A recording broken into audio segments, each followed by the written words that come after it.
Hello students, welcome to this session. This is the session we are going to discuss the conductometric titration of strong acid against weak base as well as weak acid against weak base with suitable example for each. And digital conductometer, a conductivity cell which is dipped in a solution which is to be titrated.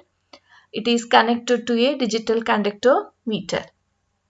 And another solution that is called titrant taken in the burette.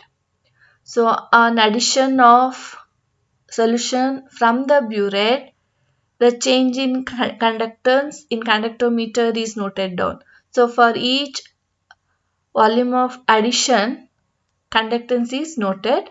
Now let us take the titration of strong acid against a weak base by conductometric method. So titration of hydrochloric acid against ammonium hydroxide, which is a weak base. As I said earlier, the titration is done by taking known volume of hydrochloric acid in a beaker in which conductivity cell is dipped and ammonium hydroxide is taken in a burette. So hydrochloric acid reacts with ammonium hydroxide to form ammonium chloride and water. So if we observe the graph, so initially the conductance is very high. That is, the conductance of hydrochloric acid is very high due to the presence of highly mobile hydrogen ions. On addition of ammonium hydroxide from the burette, the conductance starts decreasing. It is due to that highly mobile hydrogen ions will be replaced by slow moving ammonium ions. So its mobility is less, so conductance will be less. So conductance will start to decrease when the acid is completely neutralized, that is after the end point. The addition of ammonium hydroxide, that is weakly ionizing ammonium hydroxide, will not cause any appreciable change in conductance. The conductance remains almost constant. So now we have two straight lines intersecting at a point which indicates the end point, and the volume of ammonium hydroxide corresponding to the point of intersection is the volume required for neutralization of hydrochloric acid. Now let us take another titration, that is titration of weak acid against a weak base.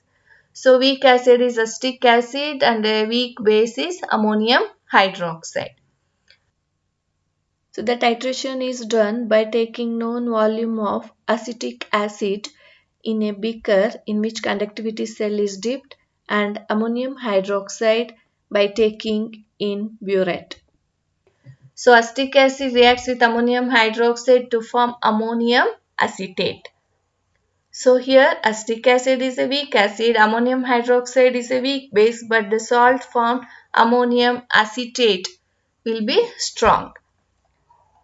So if we observe the conductometric titration curve, initially the conductance is very low. That is, the acetic acid is a weak electrolyte. So hence, due to its poor ionization, the conductance will be very low.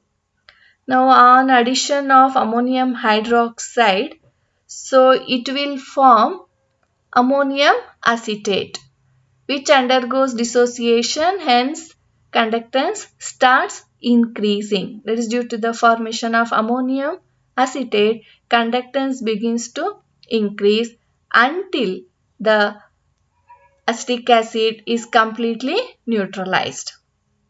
So after the end point, the addition of weakly ionized ammonium hydroxide will not cause any appreciable change in conductance. Since it is a weak electrolyte, the conductance almost remain constant.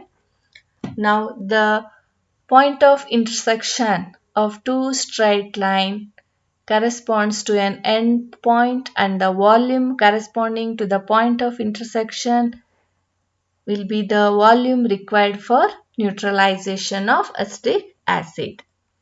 Conclude this session. Thank you.